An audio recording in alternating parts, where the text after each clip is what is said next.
Okay, now let's switch over to the Rick Pitino scandal. Now, the Louisville coach Rick Pitino, who has also coached in the NBA, is considered a great leader among basketball coaches, and he has a great record of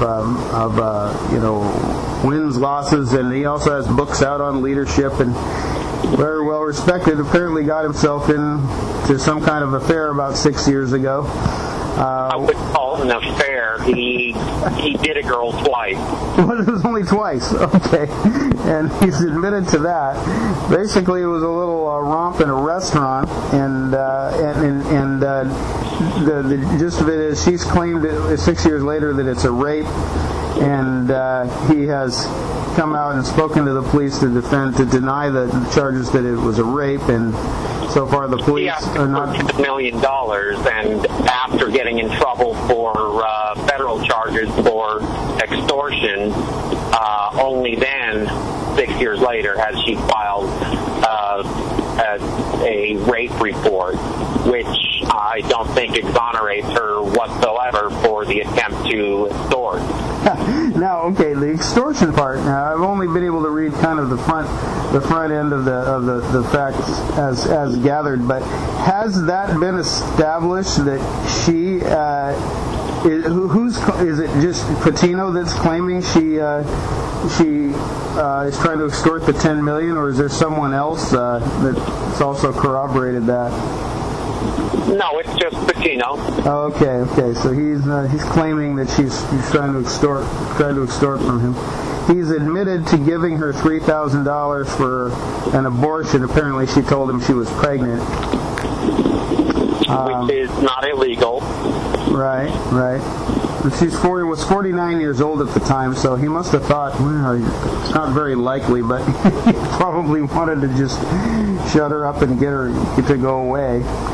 Sure. So he's paid her off. But then, based on his claim, there is there something now? Maybe you should go over the facts as you know them, and then get to the part where do they have a case for extortion against her? Yes, the federal authorities do have a case for extortion against her. Okay. Then how are they able to, other than his word, are they going to need some more evidence than that? I don't have much evidence in front of me as far as the federal case goes. I have before me the copy from part of the police report from the Louisville Police Department. And that has the interview with Pitino and this other guy who was a witness to the tryst. Well, he heard them having sex. Okay.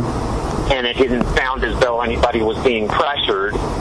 But more importantly, Pitino passed a polygraph examination in which he said that he did not force this gal to have sex with him, and the polygraph reflected that no deception was indicated at that. Okay, so he's looking good on that. Yes, and he's being accused by this gal of him raping her on two separate occasions. One at Porcini's restaurant and the other at Tim Cypher's condominium. And that's already suspect, where if you get raped once, why do you hang around with somebody after that? Yeah, that looks a little suspicious. And just to have the other side salacious interest in it, this Tim Cypher is, he ended up marrying her. Is that right? Tim Cypher is who? He was some kind of trainer, or how was he related to Pitino's operation? Oh, I'm not sure. I think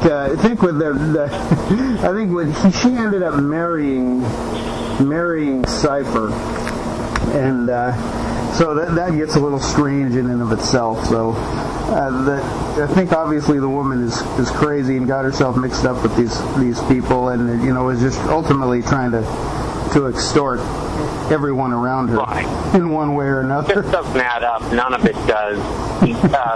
Pitino said that that night she drove him home from Porcini's after the alleged rape. Yeah.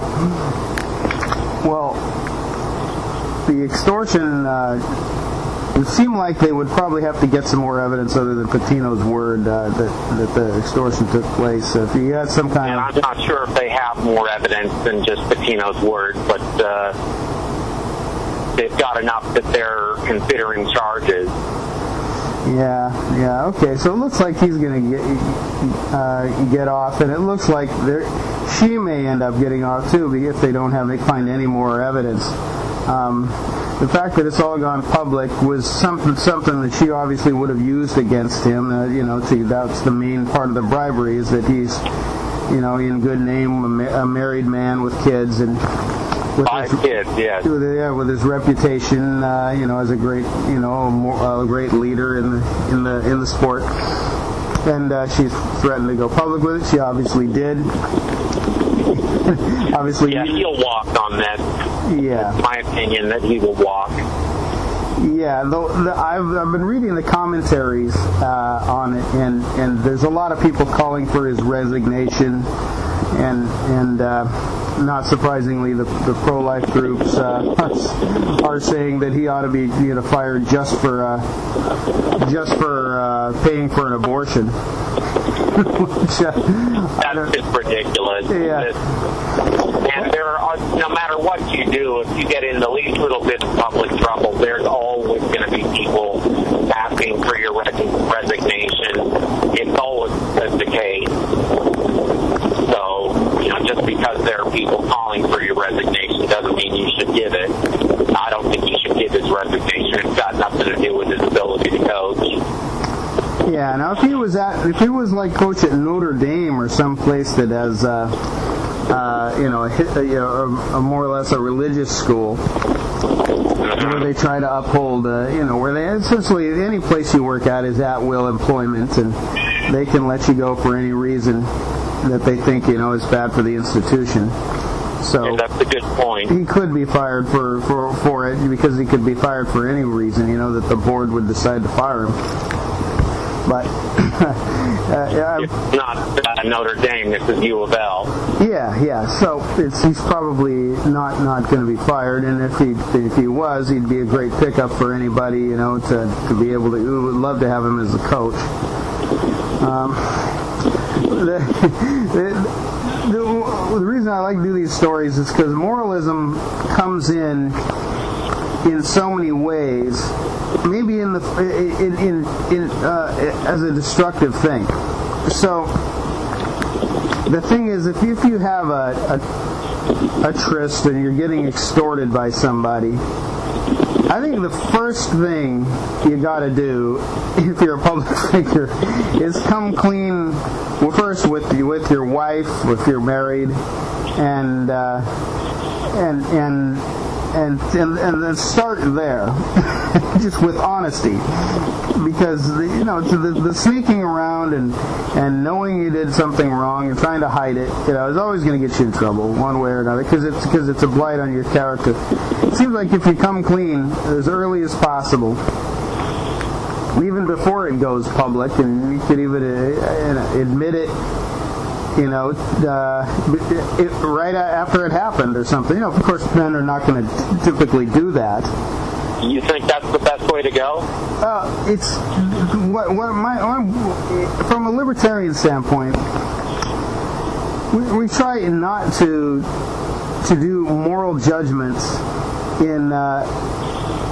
unless you said you were going to do one thing and then you did another. Now, if you made a marriage vow promising fidelity and then you're unfaithful, well, yeah, then you've got to